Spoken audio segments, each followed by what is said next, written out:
to keep it basic. Open the book, the word itself approved. He's Alpha and Omega, the answer since the early ages. What you should do is learn about the greatest. Just so you know, our door is always open. Let's study together instead of debating. Share our differences, let love heal all that's broken.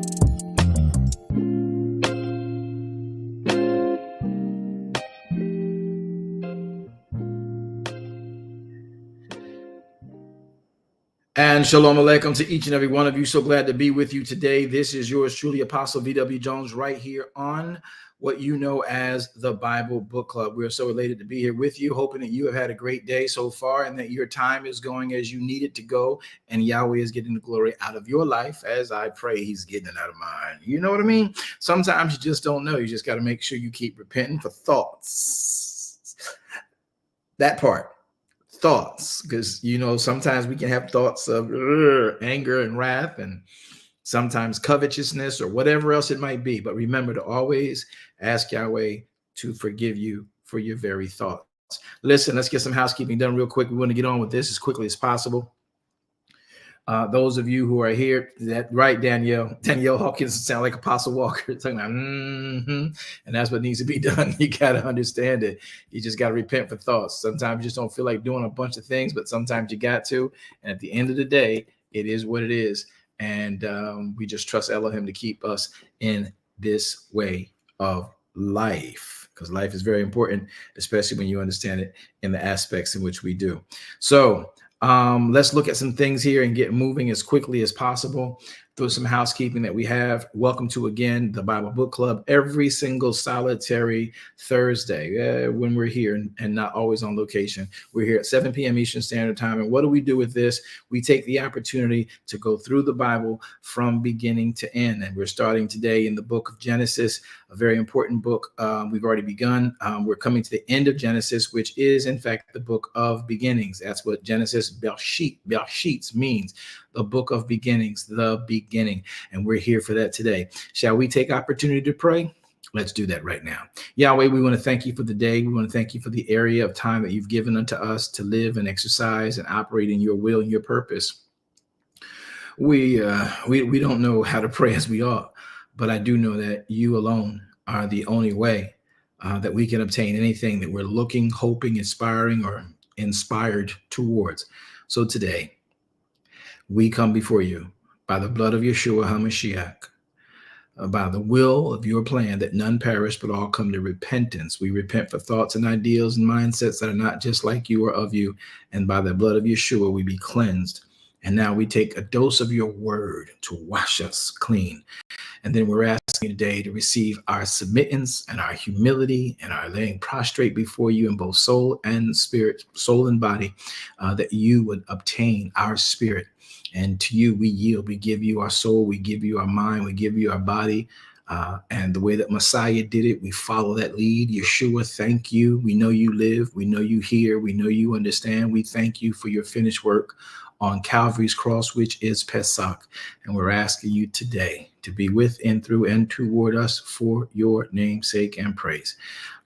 These are what we ask. Yahweh, show us your word. We just want to learn it. Speak to us within your word. We need to hear from you and touch us by virtue of the wisdoms of your word. And we'll store it and we'll feel it and we'll know how to distribute it to others. This is our earnest prayer. You are our salvation. In the name of Yeshua HaMashiach, we pray and say, Amen. All right, everybody, so glad to have you with us. If you're coming in with us on the lines of YouTube and or Facebook, please on YouTube, subscribe. Facebook, hit the like sign on the actual page and then hit the like sign in this broadcast and make a comment to help us with all the necessary algorithms to keep it going and moving so that we can let others know that this type of ministry is available to the masses. And if we show that it's some activity, then people might come in and say, hey, I didn't know this was on here. That's what you can help us to do. And we not trying to be big or grand or great. We're just trying to be right in him. And those who like and searching online for rightness in him might have an opportunity to find this page, which we think we're at least persevering for his righteousness. They might find this of interest just like you did. So help us by making comments. If you just want to let us know where you're from, what state you're coming from, what country you're from, what continent. You can even do a continent as far as I'm concerned, where you're coming from. And if you find something of interest, say so. But one of the bigger things we need you to do right now, especially on Facebook, because I need you to hit the heart sign and like sign. YouTube, I need you to hit the heart sign, like sign. I need to get as many hearts and likes as I have eyes looking at the broadcast for the sake of what we do. Please help the algorithm by hitting and sharing this page with yourselves and your peers and those who you love dearly, who look to actually learn the way we're learning it. So let's get ready into the word. Those of you who are in Clubhouse, y'all do the same thing. Don't leave the chats empty. When you put that information on Clubhouse, y'all know Clubhouse got some terrible streets out there. Y'all know there's a whole bunch of garbage being talked about on Clubhouse. But if you put rhythm and you put some actual activity in the chats on Clubhouse, it will draw people towards this room that are connected to you and connected to me. And maybe we can keep them out of the sewers of some of the garbage that's being talked about and misappropriated in those particular rooms. So would y'all help me, everybody on Clubhouse? Somebody make a comment in the Clubhouse. Yeah, come on, everybody, just say shalom. I don't care what it is, but just make some traction, be known, and use your emojis during the process. Come on, y'all. I need more of y'all to hit something. Just say shalom inside the chat. Come on, Clubhouse. Come on, Clubhouse. Come on, Clubhouse. Come on, Clubhouse. Y'all just come here, gonna sit here, just not gonna do nothing. Come on, Clubhouse. Just make a comment. Thank you. Just put shalom. That's all I need you to do. All right, got me begging. I'm out here begging. My name ain't begging, Barry. Just teasing, guys. It's a joke. It's fun. All right, we've already prayed, so let's get into why we're here today. The book of Bereishit, which is Genesis chapter and number 47, is where we want to be and where we need to be. We stopped off in Genesis 27. I think it was Genesis 27.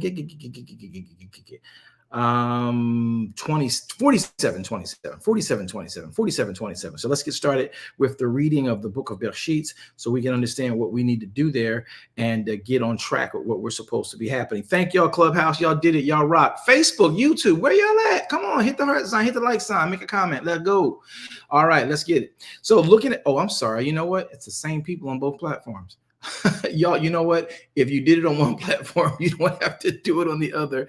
I'm sorry to make it look like we're doing more than we actually have going on. All right, verse number 12 is where we're going to pick up from in Genesis chapter 47. So let's look at this real quickly. I see y'all LA. I see y'all Georgia. I see y'all Tennessee. I see y'all Orlando. Good to see y'all. Genesis 47. 12. Let's prepare. I got the Bible up on the screen so you can see it. Let us chat about what this writ says about who you are and what we are in him. Y'all ready? Genesis chapter 12. Let's go now to verse number Genesis 47, verse 12. Get your grip, Jones. All right, here we go. And Useph nourished his father and his brethren and all his father's household with bread according to their families. And there was no bread in all the land, for the famine was very sore. So the land of Egypt and all the land of Canaan fainted by reason of the famine. And Useph gathered up all the money that was found in the land of Egypt and in the land of Canaan for the corn which they bought. And Useph brought the money into Pharaoh's house. And when the money failed within the land of Egypt and in the land of Canaan, all the Egyptians came unto Useph and said, give us bread. For why should we die in your presence? Because the money has failed. We don't have any money now. Useph said, give your cattle then. And if you do that, I'll give you food for your cattle. I'll work it out with Pharaoh. Just you give me cattle, I'll give you grain.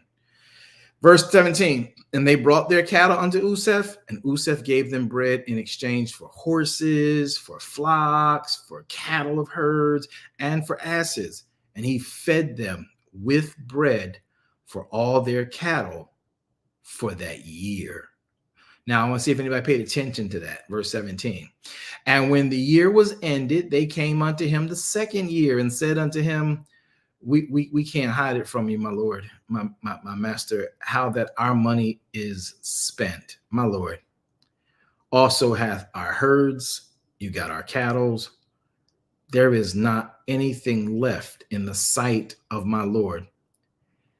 except our bodies and our lands. Verse 19, wherefore shall we die before your eyes, both we and our land? Zaphaneth Paneah, on behalf of Pharaoh, so that we might live, would you buy us? Would you buy our land for bread? And we and our land will be servants unto Pharaoh. And give us seed, that we may live and not die, and that the land be not desolate. And Usef bought all the land of Egypt on behalf of Pharaoh. For the Egyptians sold every man his field, because the famine prevailed over them. So the land became Pharaoh's.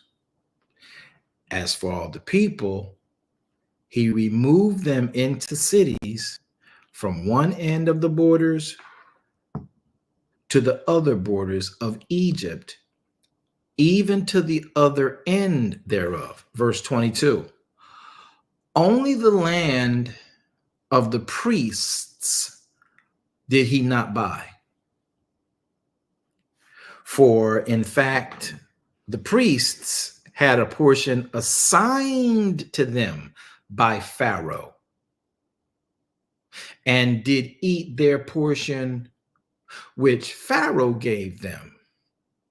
Wherefore they sold not their lands. Then Usef said unto the people, behold, I bought you this day and your land for Pharaoh. Lo, here is seed for you, and you shall sow in the land. And it shall come to pass in the increase that you shall give the fifth part unto Pharaoh, and 4 parts shall be your own, for seed of the field, and for your food, and for them of your households, and for food for your little ones. And they said, you have saved our lives. Let us find grace in the sight of my Lord, and we will be Pharaoh's servants. And Usef made it a law over the land of Egypt unto this day, that Pharaoh should have the 5th part, except for the land of the priests only, which became not Pharaoh's. And Israel dwelt in the land of Egypt, in the country of Goshen, and they had possessions therein, and they grew and they multiplied exceedingly. All right, we stopped here at verse number 27. I want to see if anybody found anything of interest in this passage now that you've read it 3 or 4 times. I'm curious to know, we read from verse 12 down through verse number 27. Has anybody anything that they might have seen in there for the first time, or something that caught their ear? We're in a Bible book club, so I'm not teaching y'all tonight. We are reading as a book club would, and then discussing what we've just read. So did anybody find anything in there worth their time?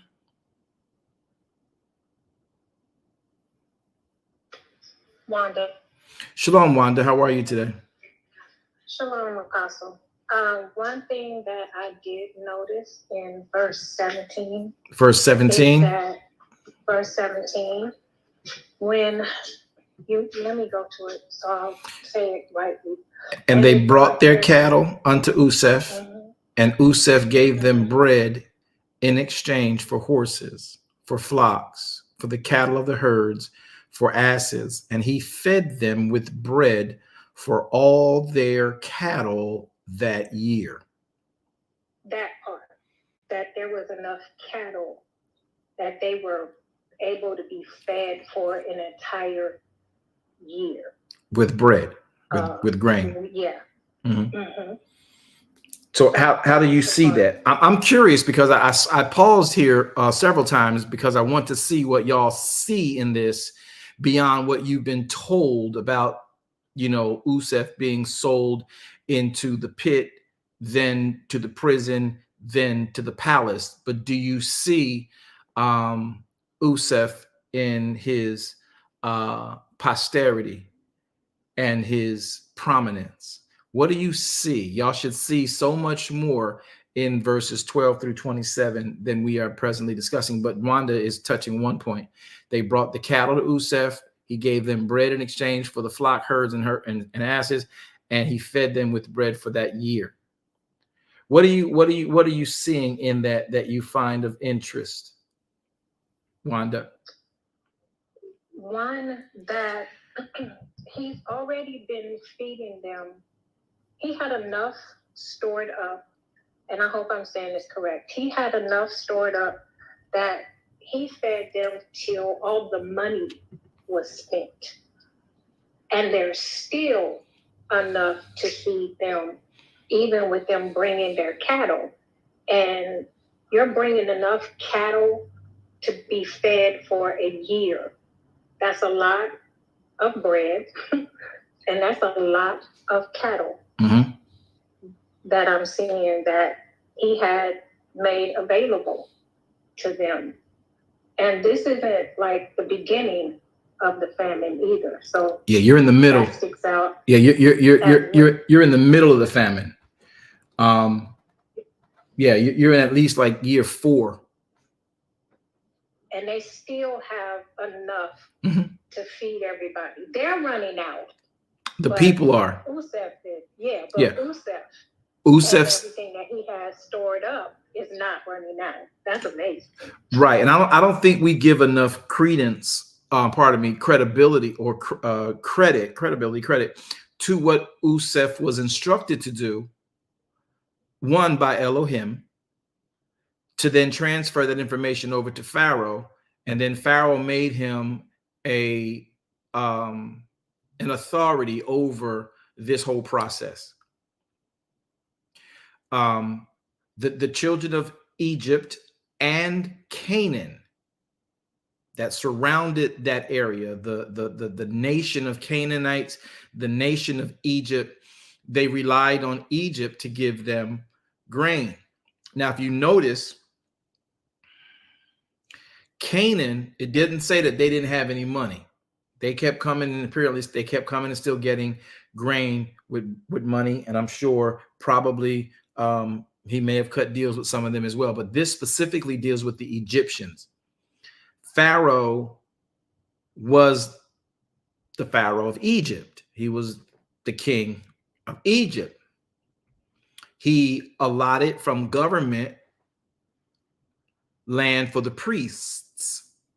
That's like that issue of church and state. So the state gave land to the priests of Egypt, and that's so if the state gave the land to the priests, and the priests are varied, because in Egypt they serve many different gods. It's not like, some of the places thought America was, where everybody thought America only served the God of the Bible.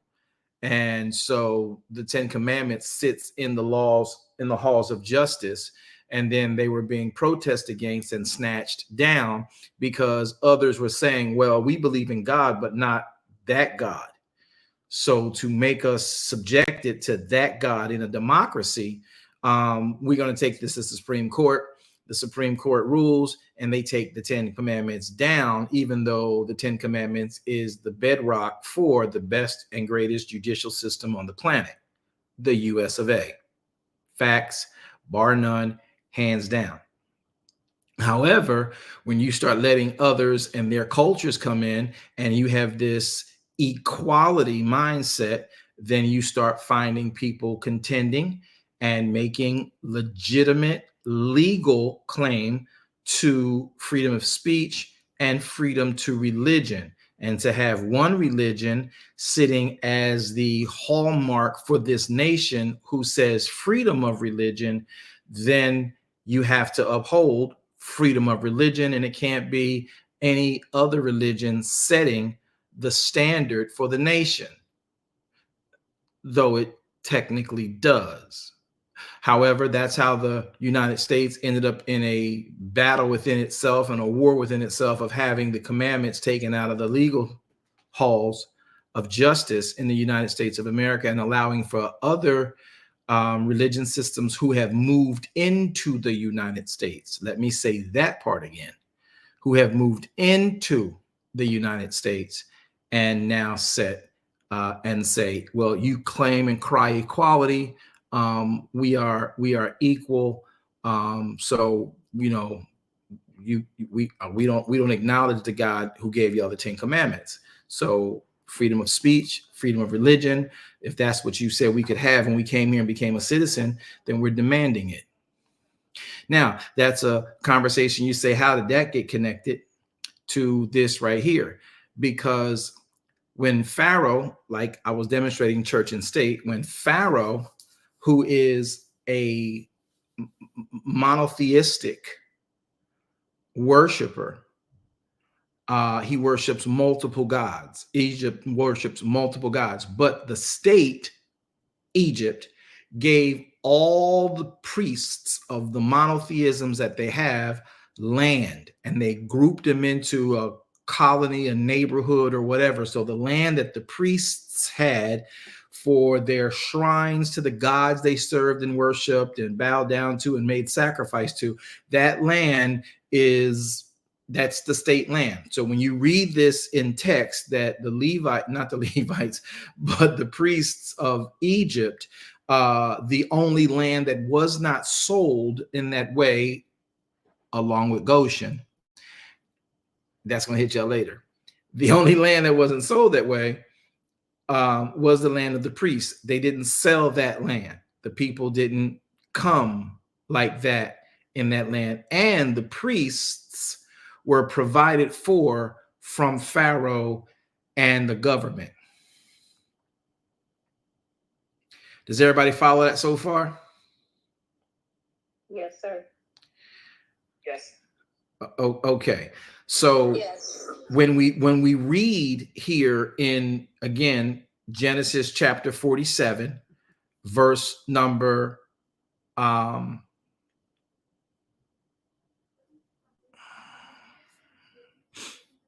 gonna go down to verse number 18.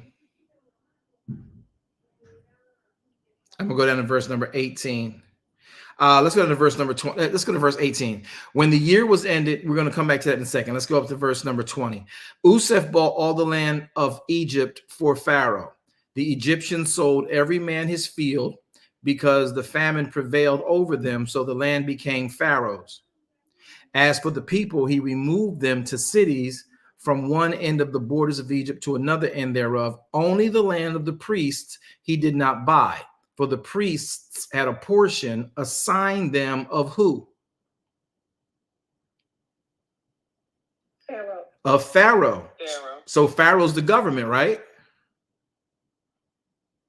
Right. Okay.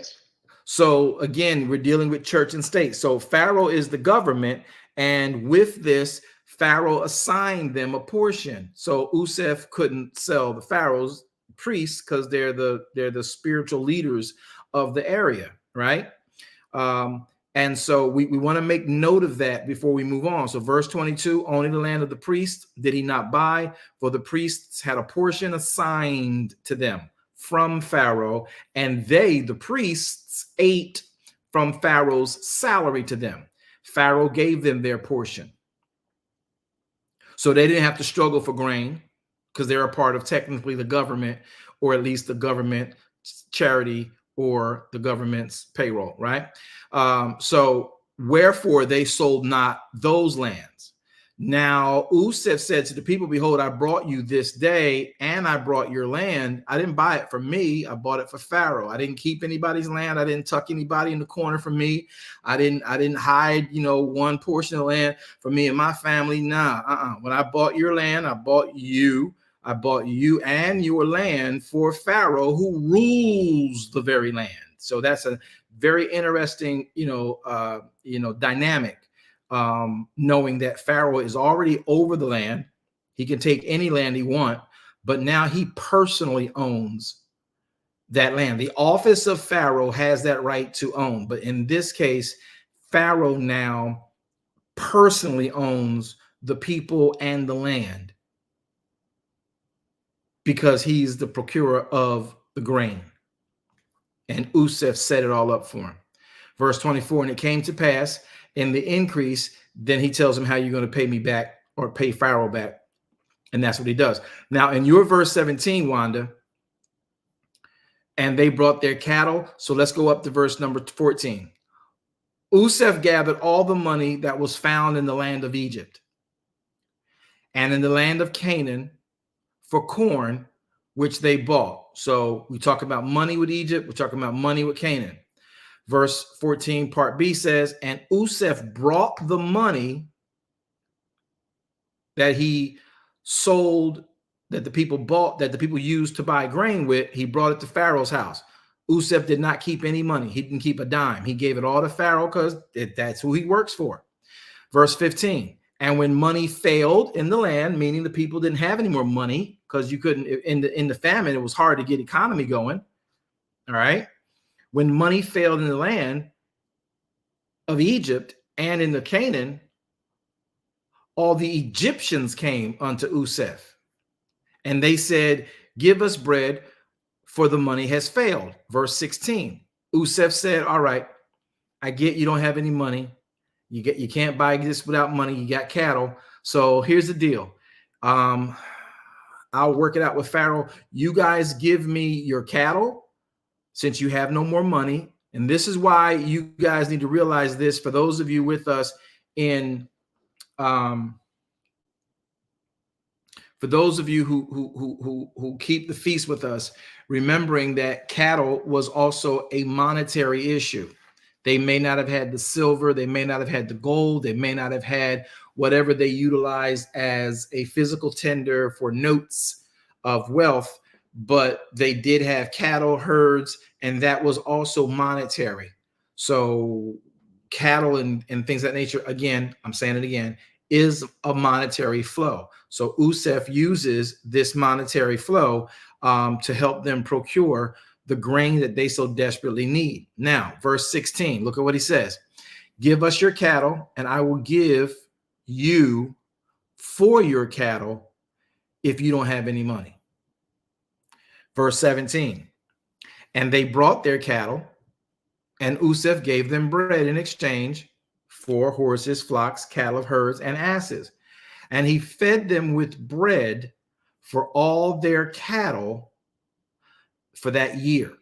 So if you pay attention to the storyline properly, verse 17 lets you know that Usef made a system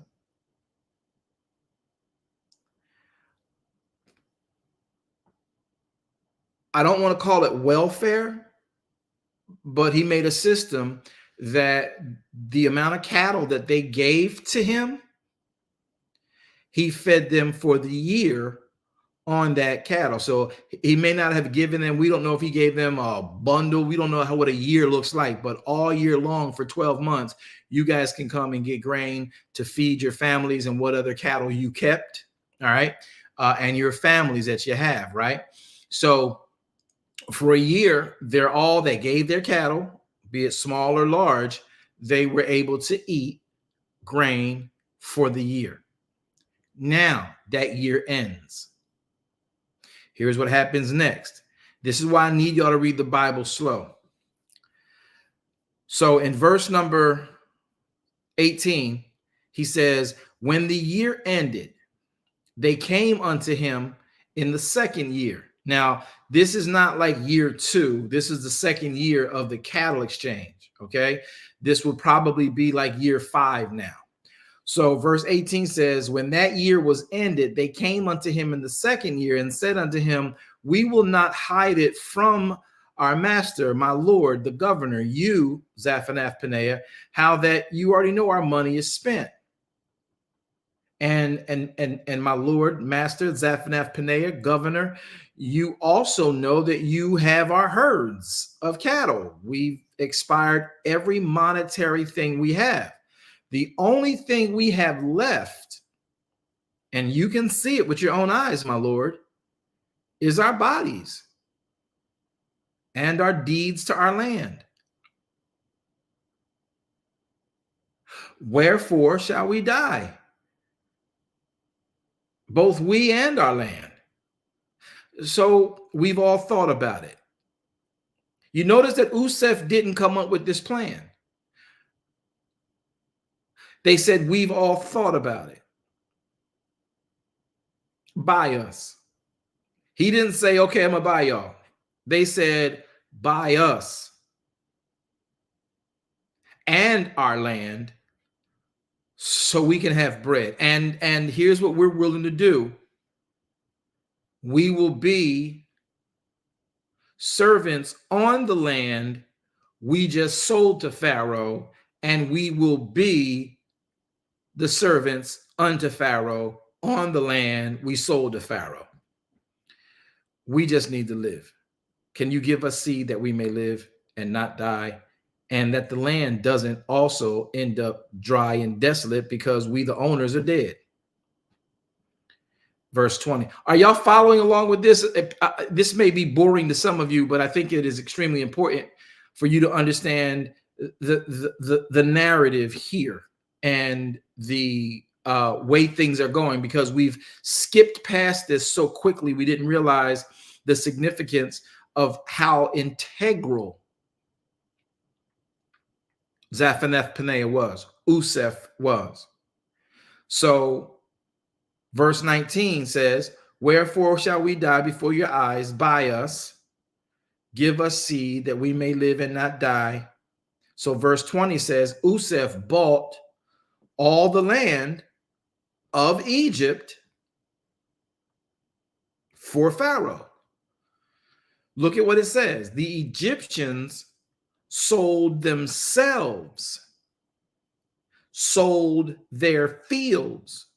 Why? Because the famine prevailed over them. Usef prepared based on the vision and dream Yahweh gave Pharaoh abundantly. He prepared in the 7 years of plenty very well for the 7 years of famine. Now, what I found interesting that many people won't want to talk about is that let me see if y'all can follow me on this piece. Remember when Pharaoh got the dream? Can anybody engage me on this? When Pharaoh got the dream, do you know the story of Pharaoh and the dream that Usef was able to interpret for Pharaoh? Anybody? Yes. All right. What do you recall of the dream? That he was, that Usef was imprisoned with someone else that had a dream, and he had broken it down. But what about Pharaoh's dream? Pharaoh's dream, when he was brought to him and he expressed what his dream meant, and then he asked him to, he made him gather all the seeds and the grains of the land. Okay, fair enough. Thank you so much for that. I appreciate that. Okay, who else? Anybody else?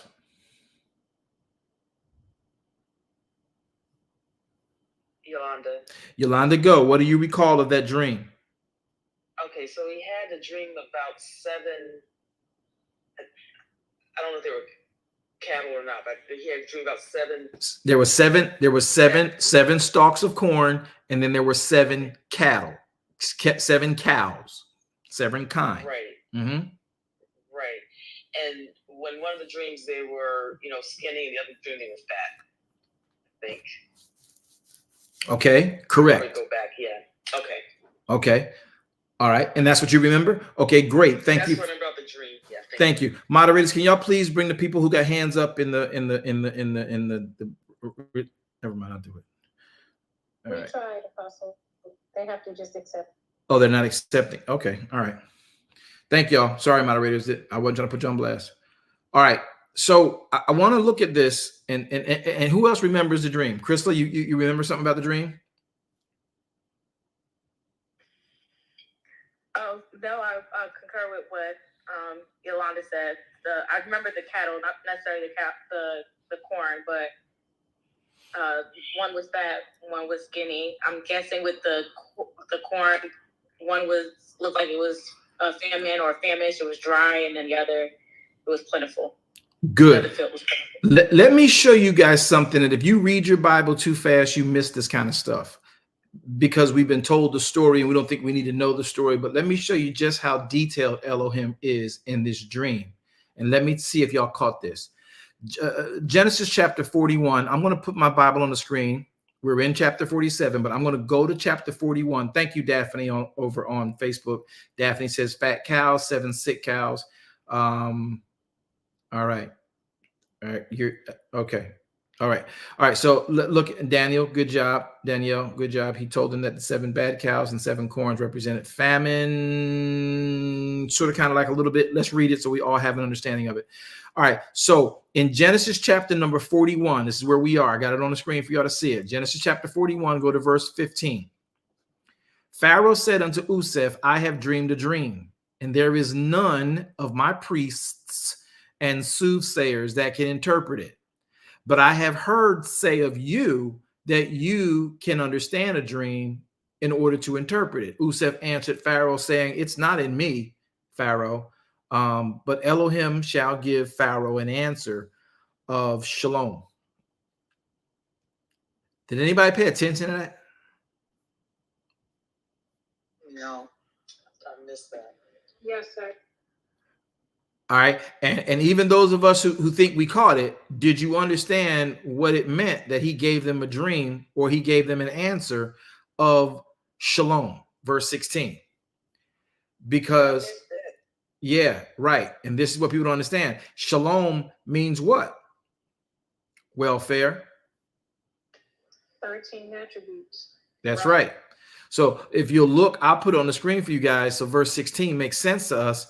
Look at the screen if you're watching the Bible with us online. So the word shalom is the word H7965, and it was one that we love to talk about here. Shalom means safety. Yahweh is going to give you, look at what he says. The word shalom means safety, wellness, happiness, friendliness, welfare, healing, health, prosperity, peace, fair, favor, good health, perfect, prosperity, prosper, welfare again, be made well, be made whole, holy, right? So when he says this in verse 16, Usef answered Pharaoh, saying, it is not mine to interpret. It's not me. It's not in me to interpret it, but Elohim, verse 16. Elohim, verse 16, shall give Pharaoh an answer of shalom. Pharaoh didn't understand what that meant initially. But you and I, in hindsight, see that Yahweh gave them welfare in the preparations of these dreams, in the preparation from this dream. Let's read verse 17. Pharaoh said to Usef, okay, here's my dream.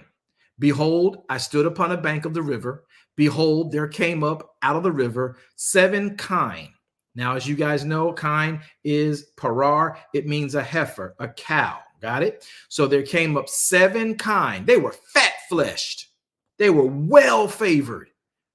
And they fed in the meadow, meaning that if the cows were feeding in the meadows and they were fat-favored, the meadows were luxurious. The meadows were lush and plush with grass and all kind of herbs, right? Verse 19, and behold, 7 other kine came up after them. They were poor. They were ill-favored. They were lean-fleshed, such as I never saw in the land of Egypt for badness. And the ill-flavored, the lean and the ill-favored kind ate the first 7 fat kind. And they had eaten them up. It could not even be known from them eating these fat-fleshed cows that they had even eaten. Pay attention. Verse 21, They had eaten them up, and it could not be known that they had eaten them. But they were still ill-favored, as at the beginning. So I woke up. Oh my God, what's going on? Verse 22, and I saw in my dream, and behold, 7 ears came up in one stalk, full, good. And behold, 7 ears withered thin and blasted with the east wind. Well, they sprung up after the first 7.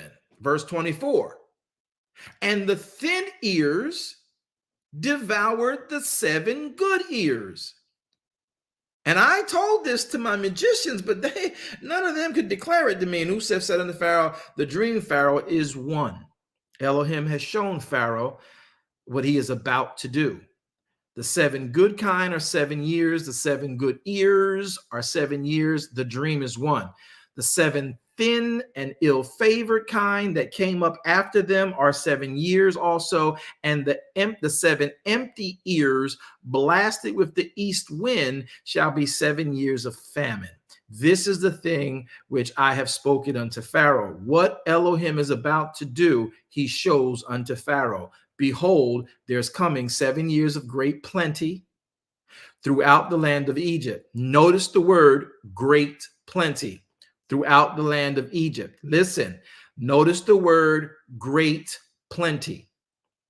And there shall arise after them 7 years of famine, and all the plenty shall be forgotten in the land of Egypt, and the famine shall consume the land, and the plenty shall not be known in the land by reason of the famine that will follow.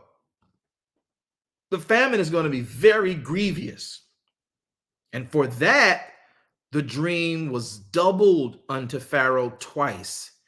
It's because the thing is established by Elohim, and Elohim will shortly bring it to pass. Now, therefore, let Pharaoh look at a man who is discreet and wise, and set him over the land of Egypt.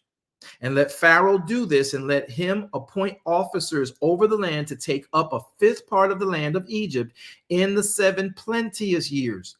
And let them gather all the food of those good years that come, and lay up corn under the hand of Pharaoh, and let them keep food in the cities, that the food shall be stored to the land against the 7 years of famine, which shall be in the land of Egypt, that the land perish not throughout the famine. And this thing was good in Pharaoh's eyes and the eyes of all of his servants. Now, here is the catch. Watch this. He says, verse 38, Pharaoh said unto his servants, can we find such a one as this, a man in whom the spirit of Elohim is? And Pharaoh said unto Usef, for as much as Elohim has showed you all this, there is no one so discreet and so wise as you are. You're going to be over my house. And according unto your word shall all my people be ruled. Only in the throne will I be greater than you. Okay, so we all know the story from here, right? Y'all talk to me. Yes. Okay, so we all know the story from here. Now, here's what I want you to pay close attention to.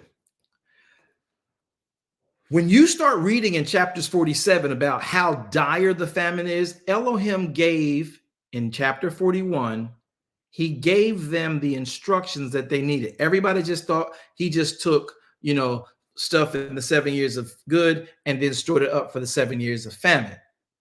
Yes, but pay attention to the instructions Elohim did. Very, very, very, very unique.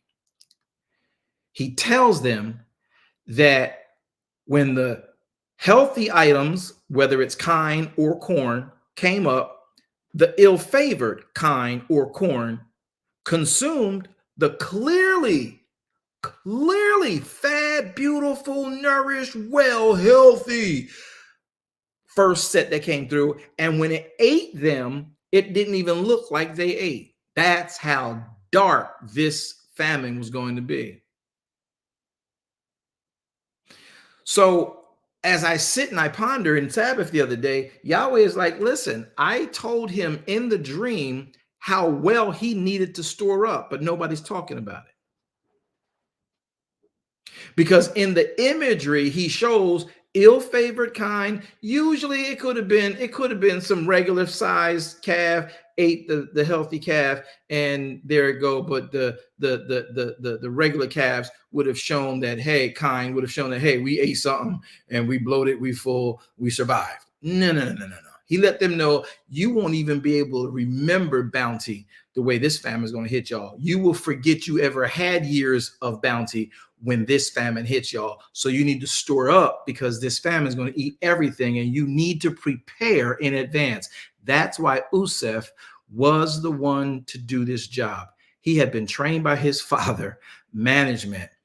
That element of him getting that coat of many colors is why he was favored, anointed, as it were, to do that particular job. Weird how he got to the office, but necessary for the saving alive of everybody in that region, because he knew how to manage and knew how to project and foresee and forecast what needed to be done. We don't pay attention to that. Those ill-favored kind and ill-favored corn that ate up the well and fat and bountiful, it said, look, when they ate it, it didn't even look like they ate anything. That's how Usef knew this famine is going to be crazy. So for 7 years, while they were in bountiful years, he put them on a system that everybody had to be disciplined. While we got good, we got to be disciplined. And if they would have all followed what he did, though he made the government do it that way in every city, if the families would have done it, they wouldn't have had to sell all themselves. But they just left it to the government to do it. Oh, the God's got us covered, right? That's just the way that the mindset is. But what happens is Usef is given a strict plan to utilize. He tells it to him right there in front of Pharaoh. Take a fifth of everything we're gaining over these next 7 years of every single solitary thing. Store it up for these 7 years of bountifulness, so that when the time comes, we will have enough to get through the 7 years. Well, that's a common conversation, Apostle. Yeah, but he had to calculate that from somewhere. Why a fifth part? Because 5 is a number of grace. It was interesting that not only before the famine, he also in the famine uses the number of a fifth part, when in fact they would restore themselves and begin to have some semblance of coming out of this famine. And once they are now Pharaoh's owned property, they'll work the land that they sold Pharaoh. They could keep everything but a fifth part, give that to Pharaoh, and then, eat from your families and all that. That system that Usef came up with. Because people actually think Usef was savage, and Usef and Pharaoh made the people sell themselves. But as you read this, the people, were like, Usef, you good man. Bro, we ain't got nothing, man. You got all the money. You've been taking it to Pharaoh's house, so we have no more money out here in these streets. And the only thing we got left is our cattle. We're willing to talk about that. And he says, fine, bring me cattle. I'll give you grain. They all brought them their cattle. He made sure that they had a system that if they needed grain, they could come and get grain for a whole 12-month period of time. And then after that, the second year of this type of welfare, welfare for the people, welfaring for everybody, whatever the system is, right? And so he gives them that. And then the next year they come back and they're like, look, you already know you got all our cattle over there in Goshen, and all our cattle out here with us is not ours anymore. It's yours. We don't have anything else to sell but our bodies. We've all talked about it. You've been good to us. But this is an act of God. We know you don't got nothing to do with this famine. But y'all do control what is the famine, and the military is yours. So we can't fight against y'all because we'll just get stomped down. But we can't just fight y'all and get through the silos. We are yet alive, but we know by being good businessmen, that we're running shy. We need more than what we have. And the contract we had over the last year has played out. We are now exhausted again. And we're back here to say we don't have anything else to render to get more grain. So we're going to sell you our service, and we have our land, and we can sell you that. And we know Pharaoh can't work it without us. So let's make a deal. And Usef strikes a very integral deal with the whole land of Egypt. I don't think we talk well enough about what that man did by the wisdom of Elohim in his life. Does that bore y'all that I talked about that? Not at all. Not at all. That was real good right there. Nope. And so what Usef does, and if you look at what they say to Usef in chapter number 47, let's go here real quick. Chapter 47, verse number 19. Let's just go here and look what they say about him, because Usef is that's my dude. I promise you. Usef is my dude. Look at what he says in verse number 17. And they brought their cattle unto Usef, and Usef gave them bread in exchange. Verse 18, the year ended. They came to him the second year. And verse 18 part B says, my Lord also has our herds and our cattle. There's nothing left in our sight, my Lord, but our bodies and our land. Verse 19, wherefore we will die. Why should we die, both we and our land? Won't you just buy our land for bread, and buy us and we and our land will be the servants of Pharaoh.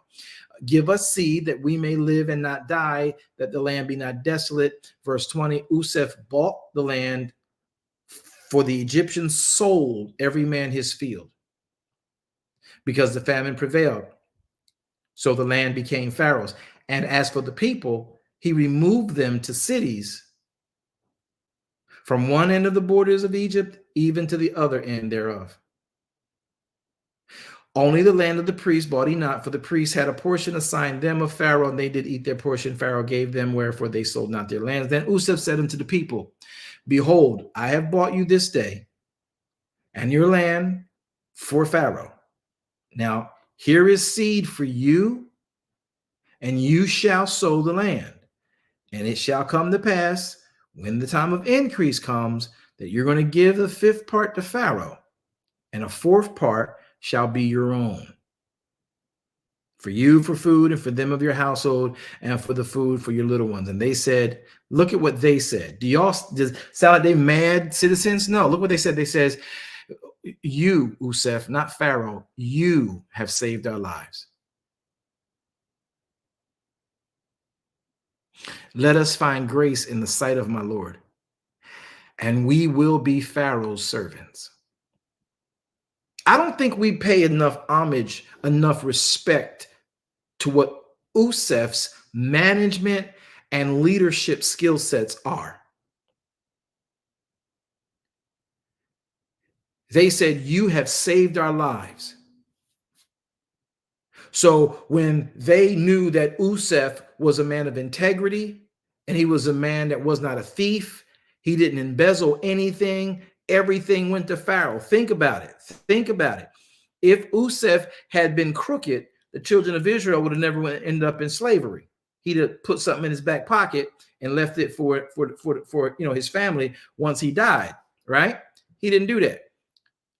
He had a chance to embezzle whatever he wanted to embezzle here. He ain't gonna do it, because he cared about the people.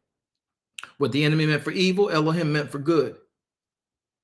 That's why he told his brothers, you sold me off out of evil. I'm not even mad at y'all no more. Now I know why I'm here. I was here to save you all alive. And there, the people of Egypt, verse 25, are saying that very thing. Usef, Zaphanath Paneah, verse 25, you have saved our lives. Let us find grace in the sight of my Lord. And guess what? Because of what you did, Zaphanath Paneah, we will be Pharaoh's servants. There ain't no there's no upheaval. There is no, there's nothing here that the people are fighting over. They are recommending. He is viewing it, looking at it, finding a way so it can be good, comes up with a plan, and look at what he does next. I love this part, and I want y'all to pay attention to it. Verse 27, verse 26, Usef made it a law He wrote it into law with their approval. This was not just some mandate come down from Pharaoh. This was something the people were also a part of. They understood what needed to be done in dire times. Yes. Do y'all understand that? This is not the government just trying to take over. This is Usef working with the people. And the people understanding something's got to be done. There is order. I mean, he could have exploited them at any given point. But he made it a law. Not just for Pharaoh's sake, but for their sake, so that them and their children will remember why they do what they do. But guess what he did? They still work their land. Even though the land belongs to Pharaoh, they still have not, they did not lose their business. Did y'all see that? No, I didn't see that. No, I missed that. No, I missed that myself. They sold themselves and they sold their land. They sold their flocks as well. That was their business. But he said, look, we're going to make sure that the land is Pharaoh's, but you're going to keep working your land. You're going to sow it. And when the increase of what you're good at, particularly what we're going to use is this grain to get us going again. But when the increase comes, you're still going to be on your land. It just belongs to Pharaoh. You're still going to be citizens. You're just servants to Pharaoh. And when the increase comes in, you still run your business like you did. You just give Pharaoh a fifth. They didn't lose their businesses. Nobody, anyway, I find that interesting as I read the Bible. I saw that too. I ain't sit like that though. Keep on. Yeah, this is good, Apostle, because honestly, I think I just read it and it's like, oh, Joseph, then maybe in slavery, but not I never really delved into this. Yeah. You got all the juice out of it. I didn't get that much juice. Yeah, Krista, I agree with you on that too. Because what happens is I think the way Krista put it is you read, like I said before, you read the pit, the prison, the palace, then Egypt and slavery. That's all you read. Because there is a segment in here that we're about to read in chapter 47, 48, where, well, actually after that, where there's a Pharaoh who does not remember the contributions of Usef to his own civilization. I think he may be 3 pharaohs removed. He has no respect for the fact that Usef and the Israelis living in the land of Goshen, multiplying under your oppression, are the very reason you are still Pharaoh. Yes. And see, if we don't pay attention to that, we can lose sight ourselves. Whenever you bless somebody, whenever you help people stay alive, and I'm a living witness to this. You can save somebody alive. Give them a plan that will maintenance their salvation, maintenance their life. And not much longer after, once they've been stabilized and reset up and feeling good about the fact that they made it through, they forget how they made it through. They forget who was with them to get through. And then all of a sudden, they can just turn on what gave them back the strength of what they are and what they have, and didn't want anything in return, just wanted to coexist. Yes, sir. And all of a sudden they turned their back, stabbed them in the back, cut them up in the back, and then made them their slave, because the thing that is now your slave actually is the power that gave you back your throne.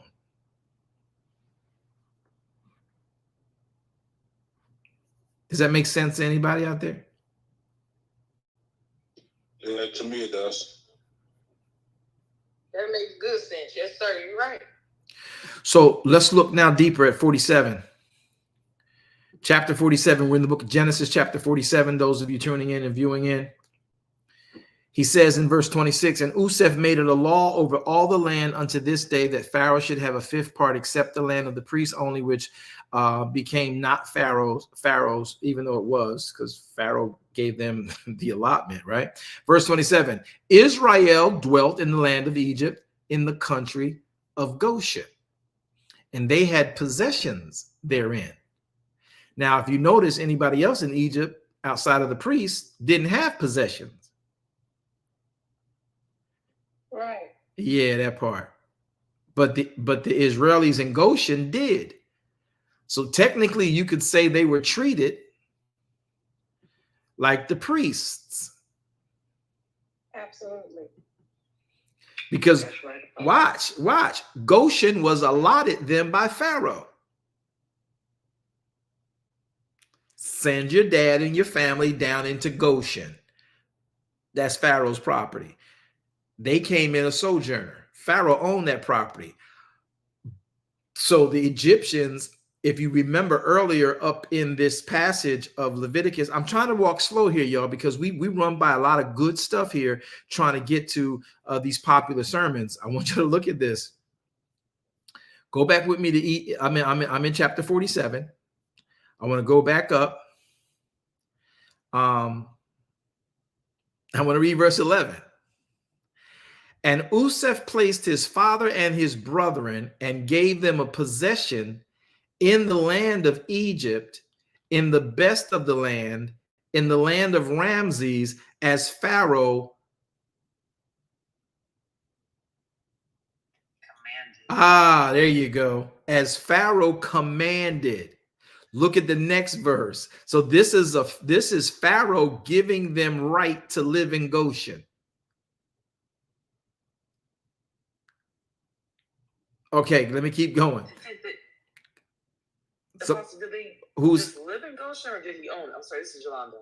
Yeah, he placed. He gave him possession. Look at verse 11. He placed his father and brethren and gave them possession, not of the land, but in the land of Egypt, in the best land of the land of Ramses, as Pharaoh had commanded. Now, what did Useph give his family possessions of? Look at verse 12.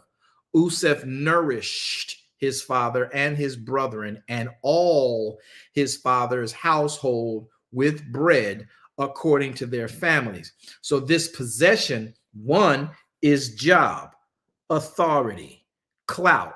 Remember what Pharaoh told Useph when he said, take your family over there. You guys are farmers. You are herdsmen. Look, if y'all get over there and you don't see how Goshen is running, and you know somebody who can run it better, Useph, put him in charge.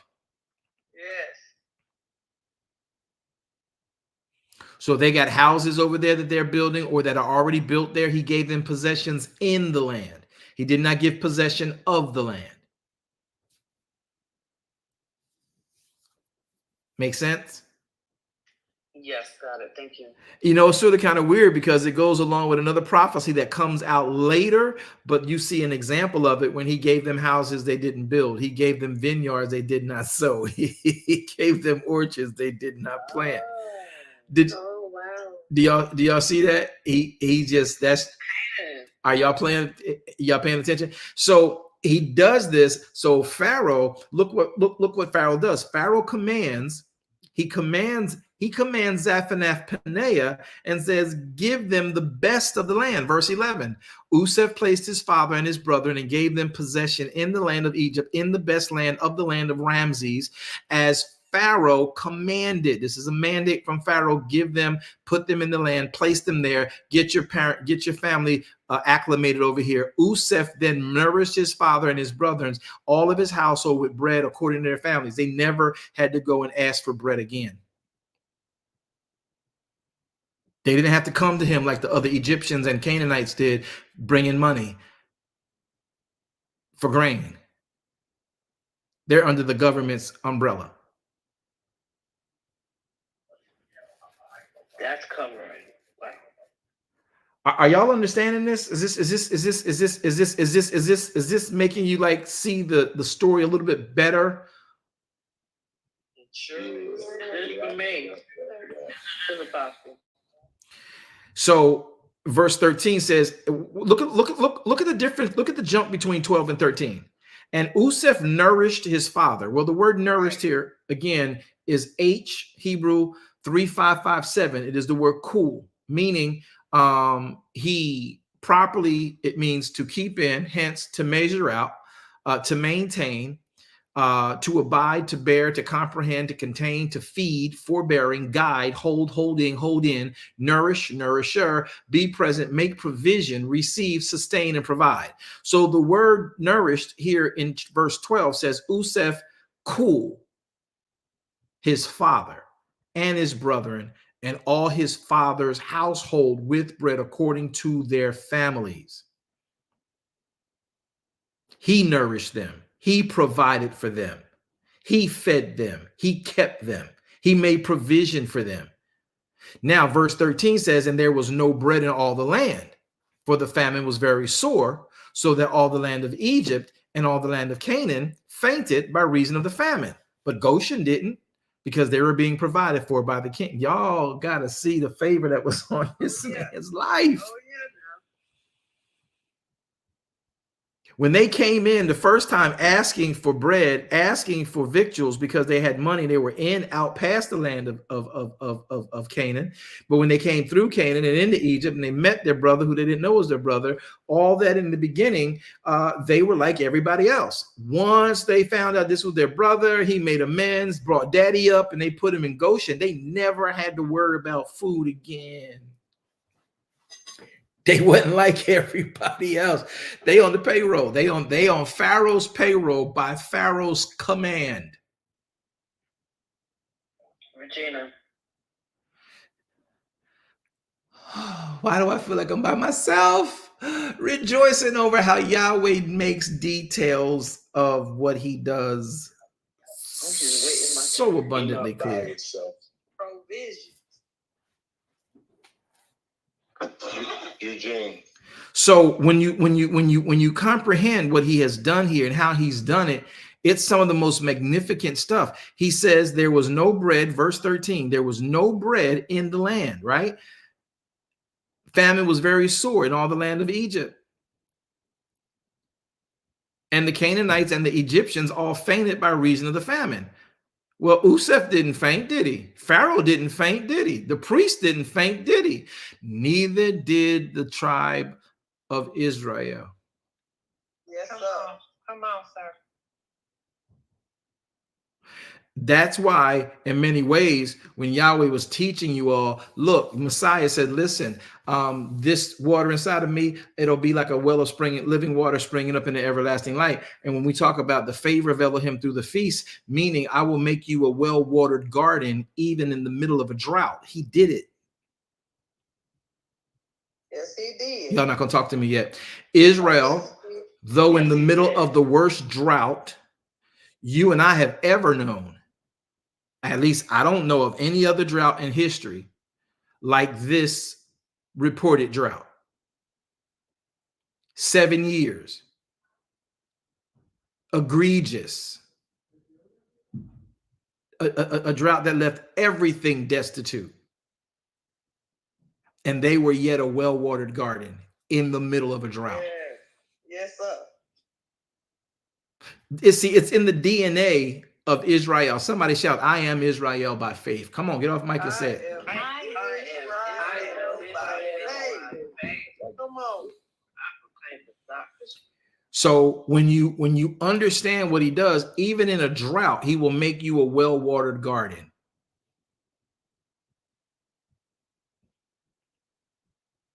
Usef nourished his father. Pharaoh appointed land for them.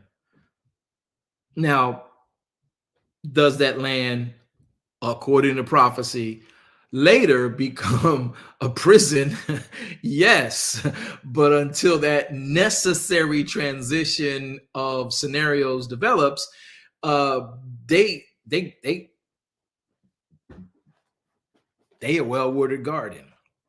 They have favor. They are, listen, they cool.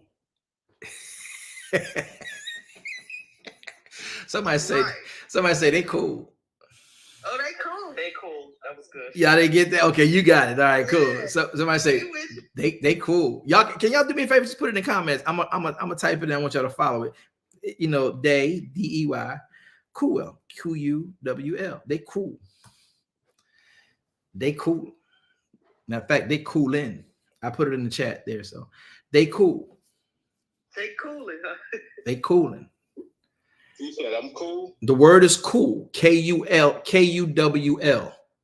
That's the Hebrew word for being nourished. Some might say, I'm cool in Elohim.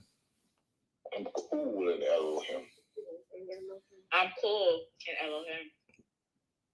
Do y'all know what that means to say it now? The word cool is on the screen. So the word cool is on the screen. It is the word for nourished. In Elohim, I'm nourished. I'm cool. KUWL. I'm cool. They cool. Right? I'm cool in Elohim. So if anybody asks you, just say, yo, I'm cool. You got need of anything? Yo, I'm cool. I like that. Oh, I like that so much. That's so good. That's so good. That's so good. Somebody just shout out, say, yo. When you see your neighbor, say shalom. Be like, yo, I'm cool. When somebody greets you from now on, like, yo, shalom to you. Alaikum shalom. Yo, I'm cool. How you doing? I'm cool. I love it. I'm cool. They're gonna be like, why you always talk about you cool? Because I'm cool like that. Okay, clearly y'all don't like my jokes and fun. Thank you, TK.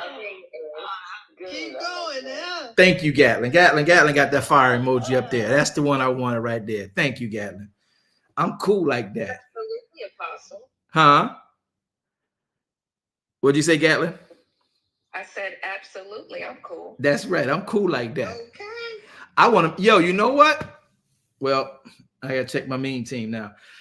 I want to make, that'd be a nice little, you know what, matter of fact, I want a cup made like that. Somebody get me, let's get it. Graphics people, let's work on I'm cool like that. KUWL. I promise you, that thing will go fire. I right now rebuke anybody stealing that personal, that intellectual property. Because you only heard that here for the first time, and you ain't never heard that nowhere else.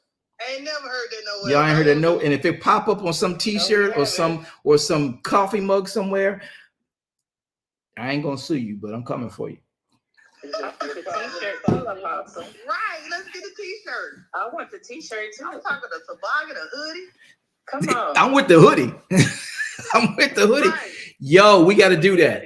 Let's make that I pop. want the whole shebang. Yeah, there you go. I want the whole shebang. That's it. I'm cool like that. Oh, that's so good. That's so good. Let's give Yahweh praise for revelation. Hallelujah. Hallelujah. Hallelujah.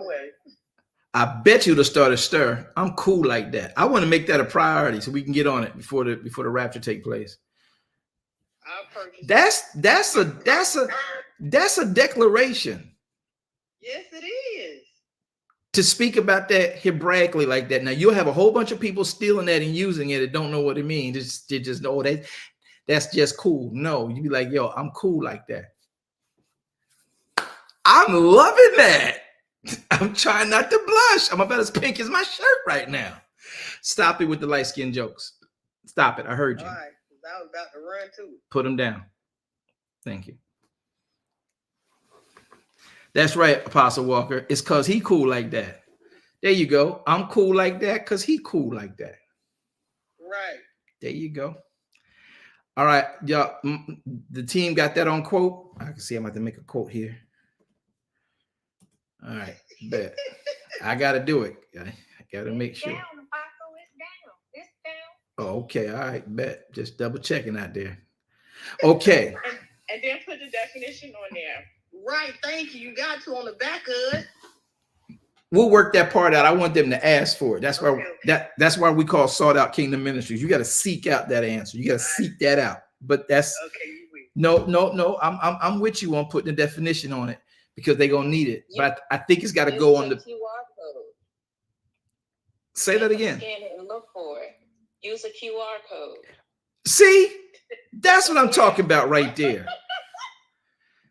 That's what I'm talking about right there. There you go. I'm cool like that. Yes. QR code. Yes. For the definition.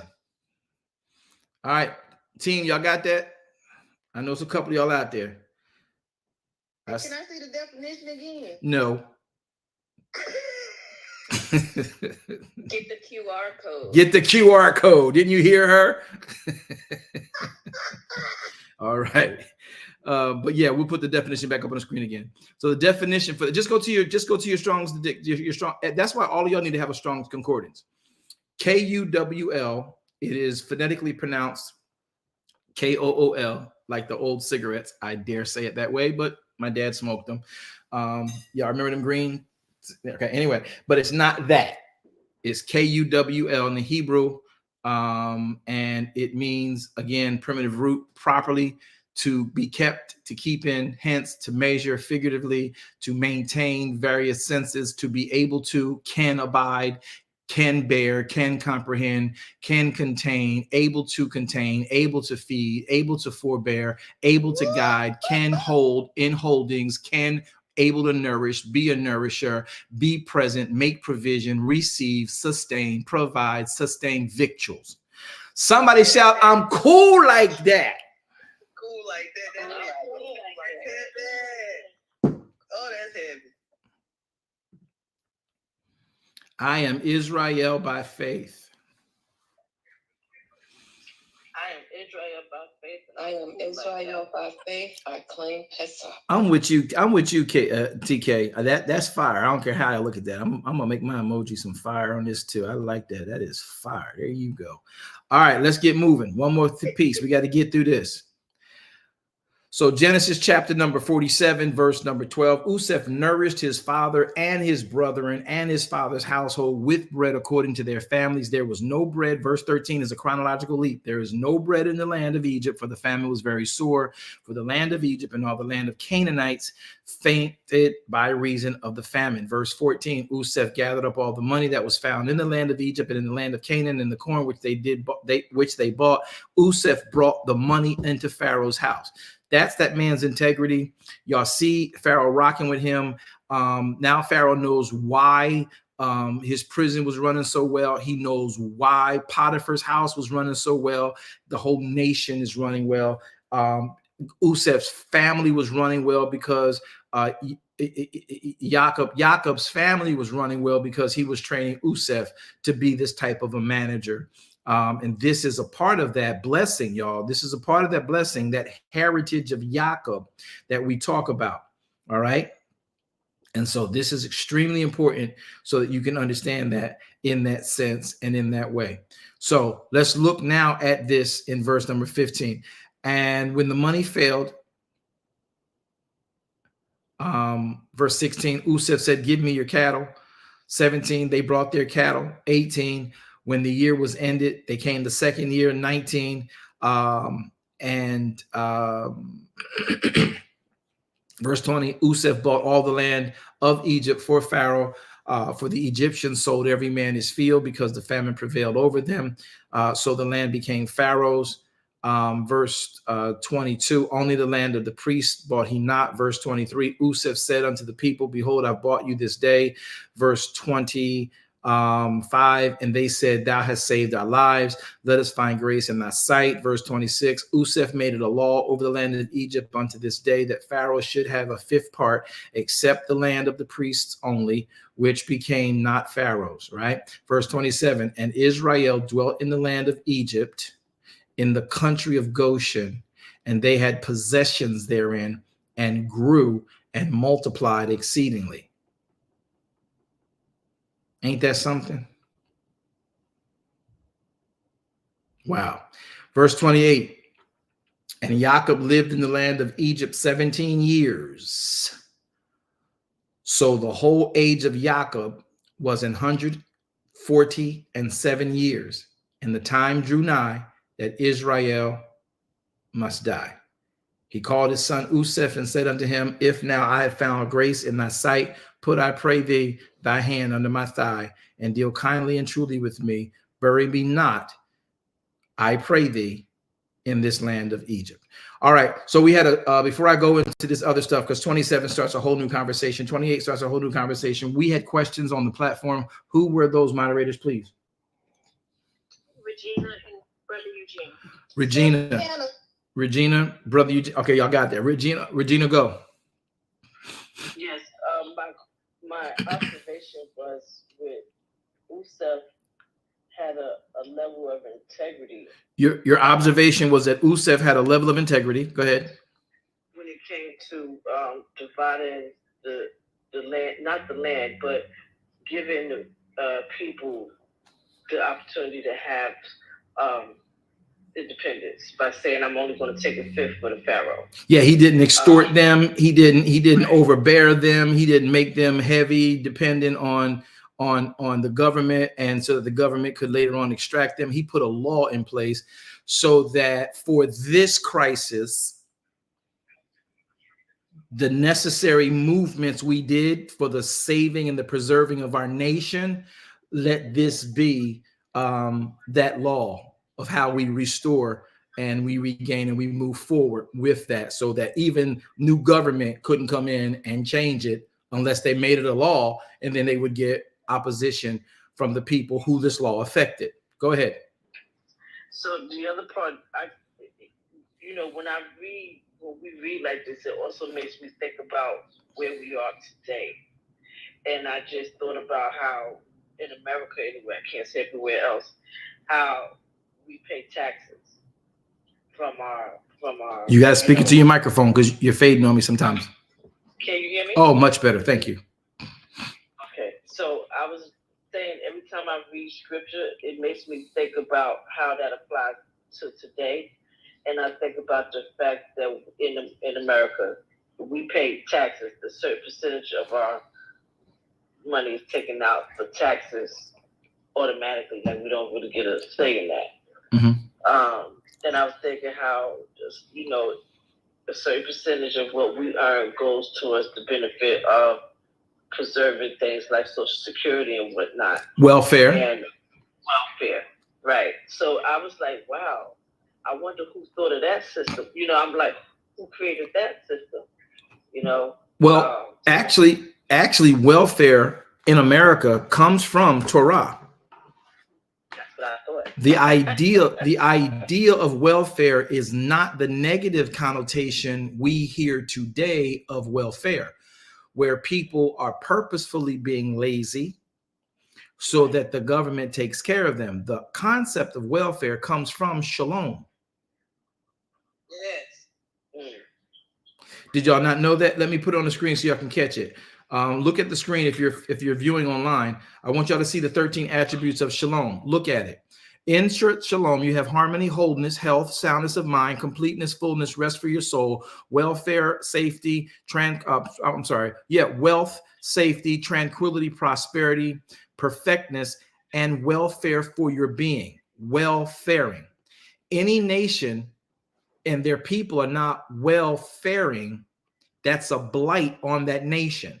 So the system of welfare is for those, be it homeless, be it fatherless, be it widows, be it who went bankrupt in this country. As a citizen, all of our citizens should fare well. So it's sort of kind of reversed in the wording, but we should all be faring well. Otherwise, it's a blight on the whole nation. Right. So the welfaring system comes from, in America at least, the concept of shalom. Okay. The concept of commonwealth, which Christianity is not for. Oh my God! Right, exactly. I'm gonna tell it again because it's Christendom ain't about that. Kingdom is welfare. Kingdom is commonwealth. And until we understand the roots for why we have the construct of Christendom, we never address the issues that we're glossing over and wonder why Christendom can never evolve into something massively impressive of the kingdom of Elohim in the earth. Because it's not about commonwealth. It's about my church better than your church. Okay. The other thing that I noticed also is that people were moved to the city. People were located. Mm-hmm. relocated, right? And it made me think about the migration of people from the South, black folks I'm talking about, how they had to come to the cities to find jobs or to be able to, earn a living and send money back home and that sort of thing, because the land they were on or had they couldn't afford or was someone else's. So it just, I was just making a bunch of different connections, but that's why I like to take time to read, because it really makes me also look at where we are now and how what Yahweh did back then. Some of it's been taken and misrepresented, but I still see some similarities.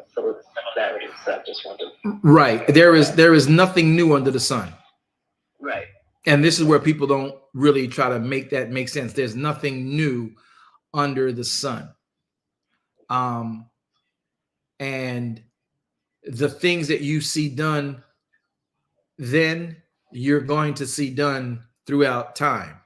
The relocating, I believe, from other historical studies that I've done regarding this era and this time, particularly the storyline, is that they were moved so that they could survey the land properly. So others who had land, he would locate them from one side of the country to another side of the country.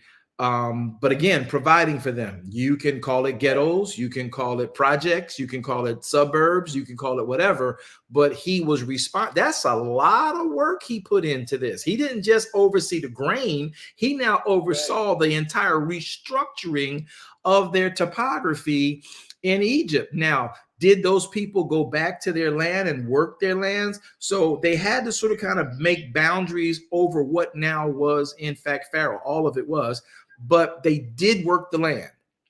There are two schools of thought. There are two schools of thought on what that was and what happened there.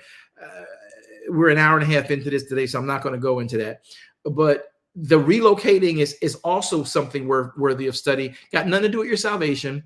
Don't get caught up in debates over that foolishness. Just understand that these are hints about how Elohim uses integral government over his people.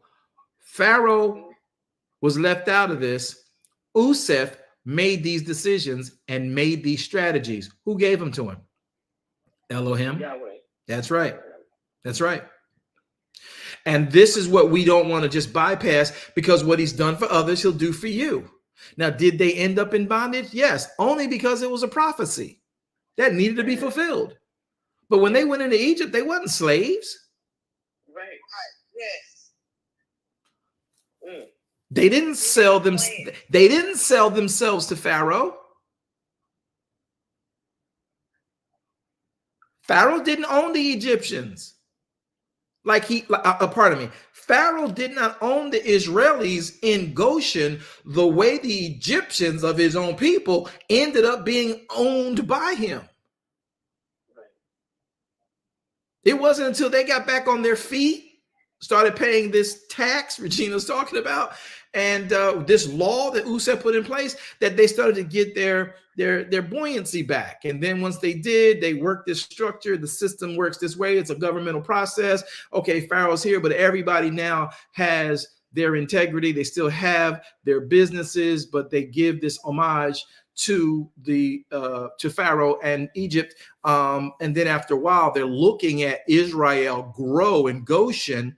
And then they started, sort of kind of mistreating those in Goshen.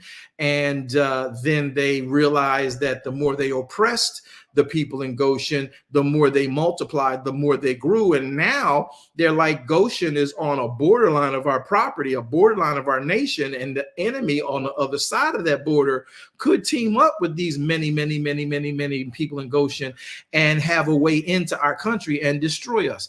And that's how they became slaves and harshly oppressed and threatened every day for their lives. So that's why, as we read this, it starts to make more sense as to what happened, how they became slaves. And then you follow that bondage was prophesied to Abraham. He told them 400 years, you're going to enter into this land and you're going to be sojourners in it. And then I'm going to bring y'all out.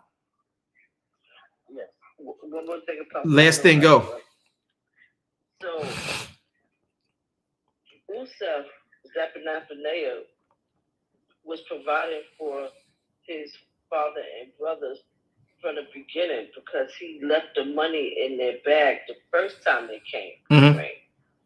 And then the second time, when he sent them back, he still left money for them. So they didn't have to pay. No, they never paid for anything. They never had to pay for anything. He covered them both times. He doubled the money the first time. And then the second time, he sent them back with gifts and things like that and sent them back. So he was covering them from the beginning. Like, they didn't want for anything. Yeah, from the very first trip in, he provided. Yeah. Yeah. And like I say, he had to come to the realization, I think, after the dream, after the interpretation of the dream, and after I think they're like 2 years into the famine.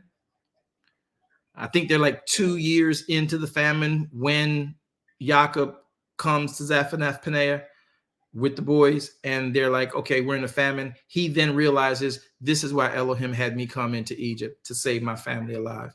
And now to hear that my father is still alive, oh yeah, let me get them here. Let me see how their mentality is. He did play a psychological game with his boys to see if they was at all remorseful for what they did, and that's what brought him to tears and choked him up.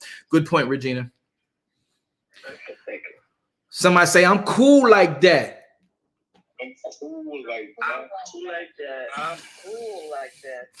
All right, moderators, who's next? Brother Eugene. Brother Eugene, go. Shalom.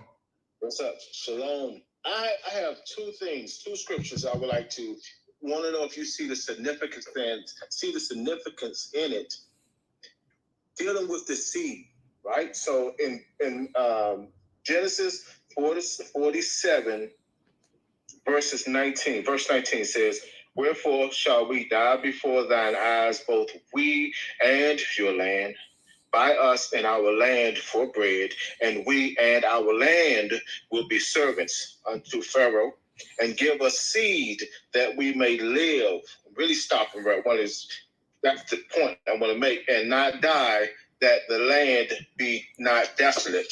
So when I travel to Matthew, right, chapter 13 at verse 24, and it says, another parable put he forth unto them, saying, the kingdom of heaven is like a man which soweth good seed in his field. So when Yeshua was talking, because was he really referring back to in the matter of how the Israelites saw seed? They went to Pharaoh begging for seed to live, but for him, he was pointing out that to the Israelites in a matter of, how can I put it? His father's word is the true seed. Is there any significance in that matter for him saying what he says to really bring home this point that back then in the book of Genesis? I'm gonna make it sense to you. All right. So let me for this. I have an answer for you. Easy off the top of my head, but let me, for the sake of you raising the question, go with you to Matthew what? Matthew 13. All right, let's go to Matthew 13. Now I want to show you how to vet this so you can understand what's connected and what's not. What verse you in, sir? Verse 24. Verse 24. What do we do when we got a passage? Pull up 3. All right, so we go to 23, 22, 21. So now we got to go up to verse number 21, 20, 19, 18. So verse 18, Matthew 13, 18.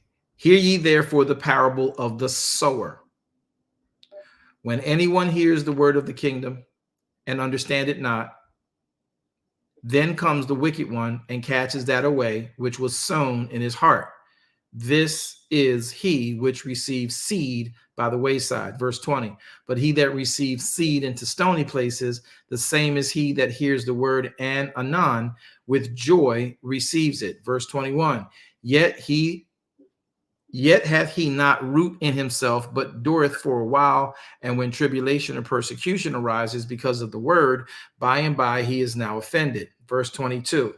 He also that receives seed among the thorns is that he that hears the word and cares for this world, and the cares of this world and the deceitfulness of riches choke the word, and he becomes unfruitful. But he that receives seed in the good ground is he that receives the word and understands it, which also bears fruit and brings forth some 100-fold, some 60, some 30. Another parable, 24, he put forth unto them, saying, the kingdom of heaven is likened unto a man which sowed good seed in his field. All right. But while this man slept, his enemy came and sowed tares among the wheat and went his way. But when the blade was sprung up and brought forth fruit, then appeared the tares also. 27, final verse. So the servants of the householder came and said unto him, Sir, didst not you sow good seed in your field? And from whence then has this tares come? So the answer initially, I just want to say is no to you, brother, but I want to explain why. Okay. So it doesn't look like we're just chopping up and saying no, because we can say no. They're not connected. Now the word seed here in 47 what was it, 47:17? Yes, 47:19. So this word seed here, if you guys are looking on the screen, this word seed here is the word zerah. Okay, the Hebrew word zerah, which goes into a whole nother conversation if we let it, right? Which is the Hebrew word H2233, zerah. It means seed, figuratively, fruit, plant, sowing time, posterity, carnally, as a child, fruitful, seed time, sowing, and sowing time. Now, this comes from the word 2232, which is the word zorah. That word means to sow, to disseminate, to plant, to fructify, bear, to conceive, seed, or set with a sower, and then yield. All right. So when we look at this passage in 47:19, wherefore shall we die before your eyes? Buy us and our land, that we and our land will be the servants of Pharaoh, and then give us seed that we may live and not die, that the land be not desolate. Remember, what did they store all those years in those silos that they're buying? Grain. That same grain is both seed and food for human and for their flocks. So what was stored up in those silos as grain made bread, made meal, made grain for the animals to eat. And if you planted it, it became another harvest.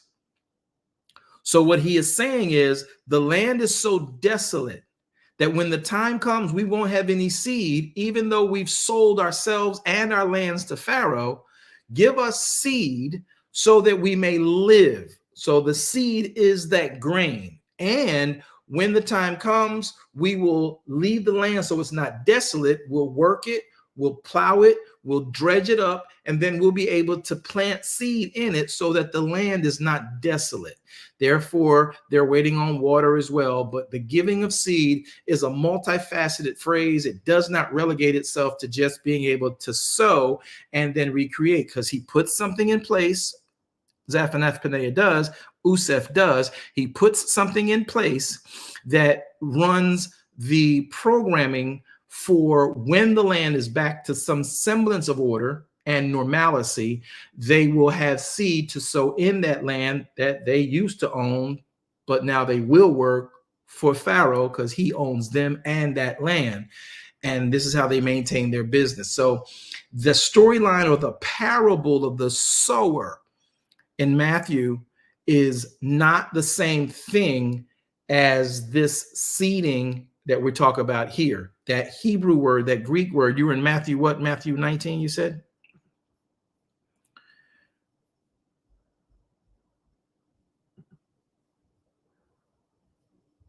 Matthew 13.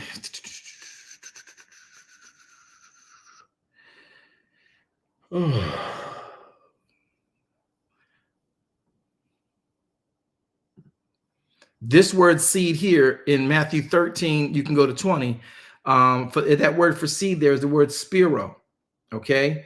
And if you look at what that word says, that word is the Greek word 4687, and it comes off in a little different of a light. It probably should be extended further into what Sirah is, but it means probably strengthened from 4685 through the ideal of extending or to scatter, i.e. meaning to sow. All right. Figuratively and literally, be a sowing, sower, receive seed. All right. So all of this, though the word seed is being used because of the English translation, the definitions between the Hebrew and the Greek have defines that go deeper in the Hebrew. The Greek leaves you to what he's talking about in that parable. And then what you're seeing in in Genesis here is different than that parable. Makes sense, Brother Eugene? He's still there? Yeah, I'm here. Yeah. All right, good. Yeah. Okay. So you good with that? Yeah, it was something what drew me there, if I'm allowed to say. Real quick, go ahead. That when in your teachings, you teach us that the things that Yeshua said, everything, or should I better yet, the New Testament is always referring back to things that has been already spoken in the Old Testament. So when I saw that seed, I'm thinking, man. Let me clarify that. Let me clear that. I don't want to be misquoted. Everything in the New Testament and everything in the Old Testament references the Torah. Correct. Okay, because people get that twisted, say everything in the New Testament is referenced in the Old Testament. Don't let that be a general statement. You want to be accurate. Everything in the Tanakh, which includes the Torah, everything in the Tanakh from Joshua to Malachi, and everything from Matthew to Revelation references the Torah. But go ahead. Okay, good stuff. Good reminder. And that's when I saw that pertaining to that in Genesis 47:19, because it's way referring to about with the seed, basically giving us, to me, it's saying, seed will give us life. I'm thinking, oh man, somewhere I heard where Yeshua talks about, I just ran there, but somewhere I heard or read there with Yeshua, when he talk about the seed, is he going on this based on how the Israelites were seeing how they view seed as a form of living, but the seed returns to his word. So that these things popped into my head, and that's why I'm the question. That's good. Good question. Glad you're asking it. Now you get clarity, and you can learn how to make sure you get the definitions from both the Greek. Make sure the Greek is matching up with the Hebrew, and you can find that out by utilizing a lexicon to get deeper into what they meant in the idioms of Greek, what they meant in the idioms or the catchphrases of Hebrew. And that's why it's important to have concordance and to have a lexicon to understand what the Bible is saying in context of the content you're reading in two different languages, though the English gives them both the same word. Thank you. You're welcome. Who's next, moderators? Thanks for adding value, Brother Eugene. Santana, Shabbat Shalom Aleichem. Shalom. Hey, mine real quick. I was just kind of seeing the parallel in my head when we was reading where pretty much it seemed like from Jacob to Joseph, thinking about, I know it wasn't a dream that he gave Jacob, but just with the way you even explained that when we were going over the spotted calf and how he put something in the water where it would cause these calves to come out and look a certain way. It just, to me, seeing the same thing passed down in a sense to Joseph, but so let me put it to you this way. What what Jacob did was took the almond trees, branches and stalks from the almond trees. He then peeled back the bark. Underneath the bark, you have what you call marks and knots in the wood. And that knots is spiral, and they are speckled. They are different colors. They are lighter and darker. They are circles. They make spots. When you look at all that tree bark in the floating water while you're there, because they would mate at the troughs. So while they're mating, the way that they have to mate as sheep, as goat, as rams, as oxen, their head is down. So they looking in the troughs, that's where they would bring the studs in. So the way that they were taught to mate, they would literally be looking into these troughs, and they would be seeing that image. And in seeing that image, it would translate into conception.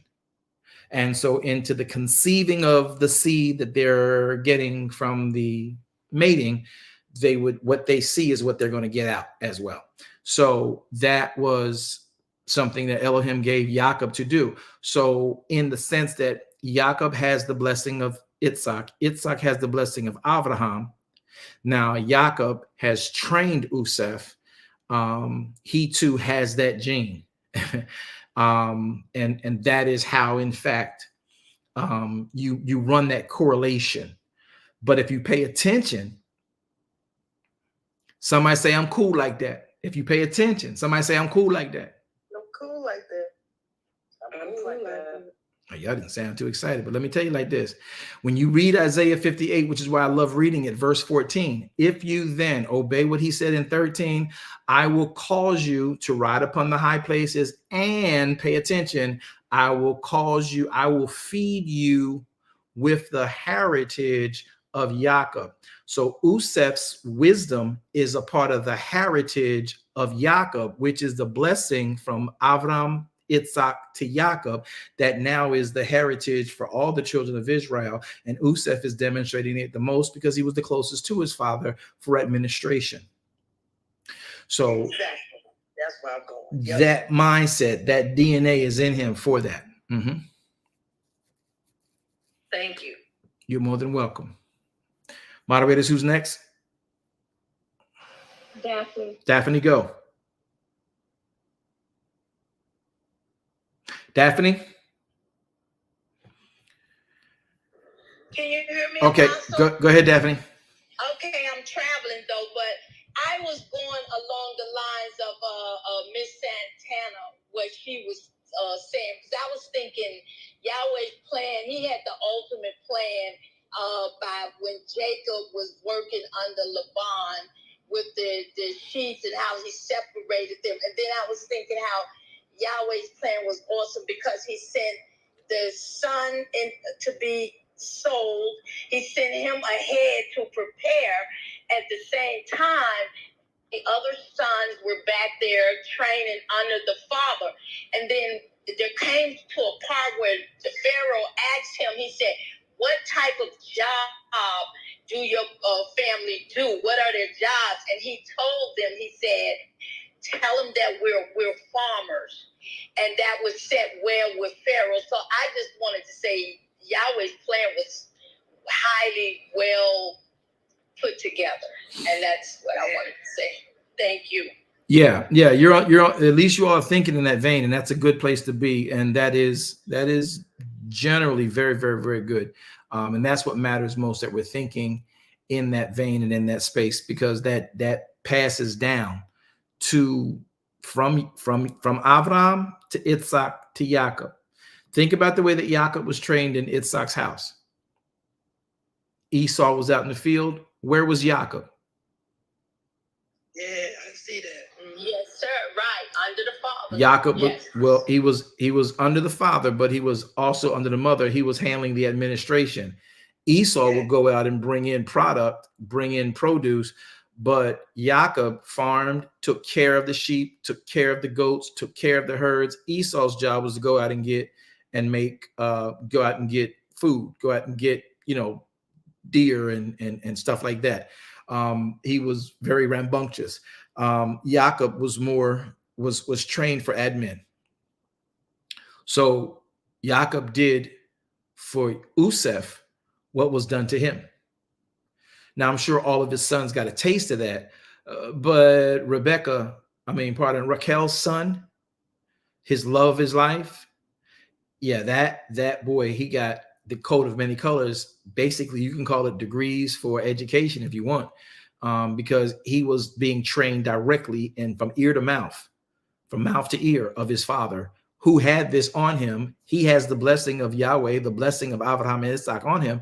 So he's passing down this to his sons in a form of heritage. This is how you do things. This is how you think. And all of that he learned from his dad, Yosef, all that Yosef, Zaphanath Paneah, all that Yosef learned from Jacob, Israel, his father, is what made him great in a land of strangers, made him great as a slave, made him great as a prisoner, made him the greatest in the land that he was a stranger in. Yes. So it would behoove all of us to sit down with the Father during Sabbath, so the Father can talk to us like Jacob talked to Yosef, and give us all coats of many colors and feed us with the heritage of Jacob. For the mouth of Yahweh Tsabaoth had spoken it. All right, I hope that they caught some of y'all's hidden hearing on that one.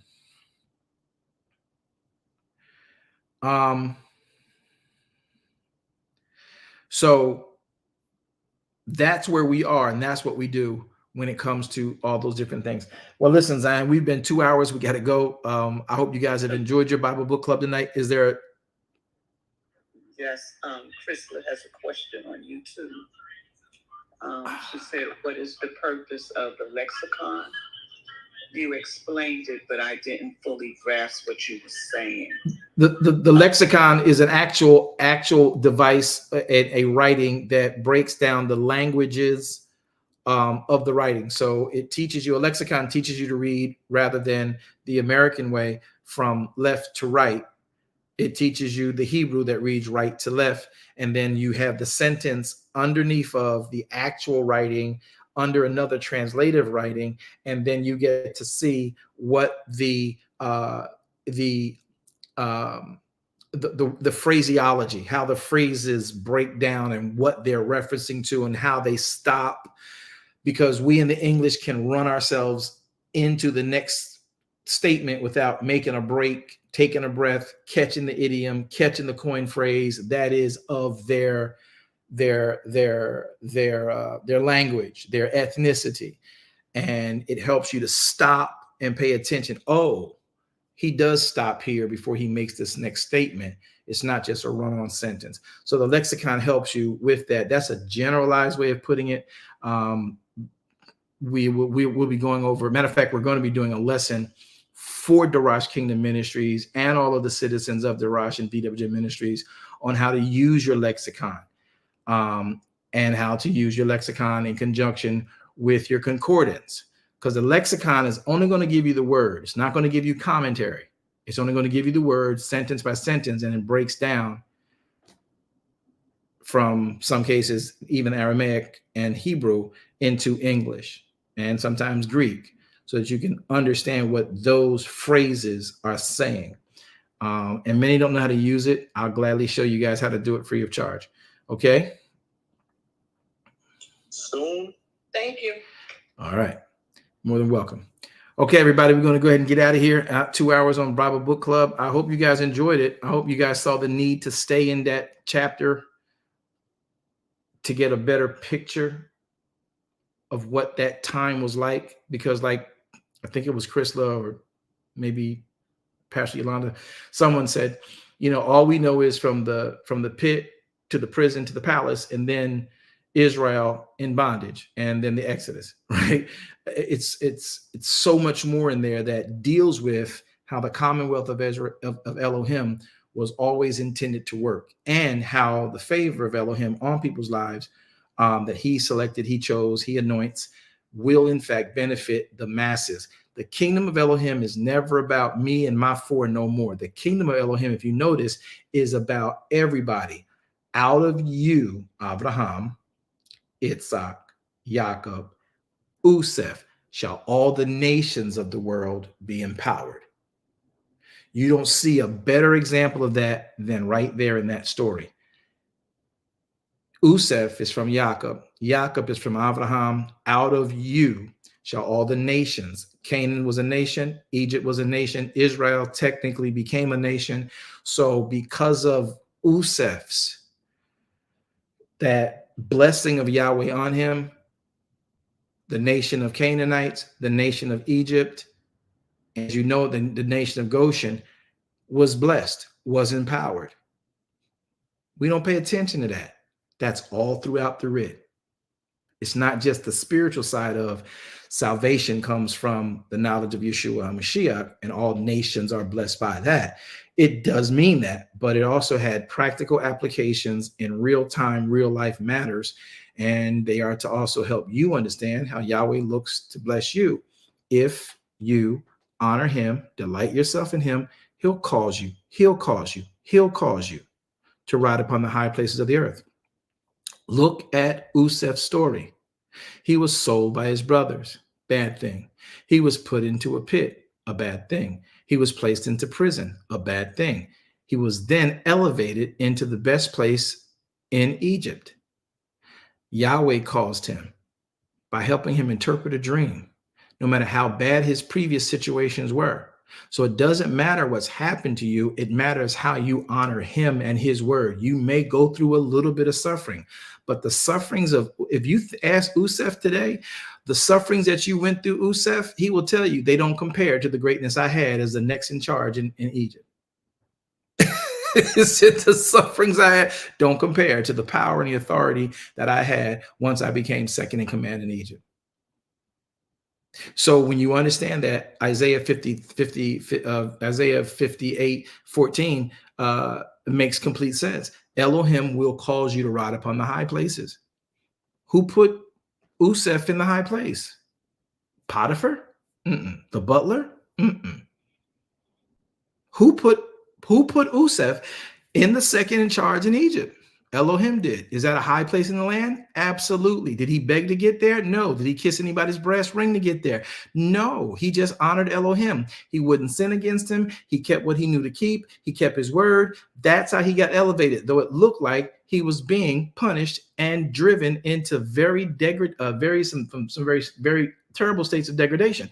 He, in fact, Elohim caused him to ride upon the high places, and he fed him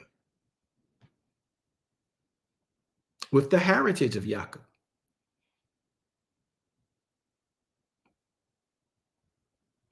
When we don't look back into the Torah, we don't understand why we are where we are today. I hope that I've helped you guys to earn and learn some things today. I'm going to get out of here. I'm going to shut down. I got some stuff I got to get done before the Sabbath kicks in. And know that you are all cared for and loved. I pray that you've been edified. Please consider sowing into the ministry. We look forward to you being able to do that. Join us for your safe contributions of going to vwjministries.com. Hit the yellow button on the lower right-hand side of the screen. Or if those of you who are in some of the other apps, you can always go to PayPal at VWJ3657 or Cash App at Cash App VWJ3657. You can do it or you don't do it. Don't worry about it. If you do, you do. You don't, you don't. We love you. We're going to be here next week. Hope to see you at the same time. Let's get back into this. But I want to push into chapter 48. So come with your questions early so we can push on. All right. I hope that you've been blessed and edified. We're just going to look for some things to happen next week. Remember, we don't do this for likes. We do this for kingdom life. Shalom Aleichem to you.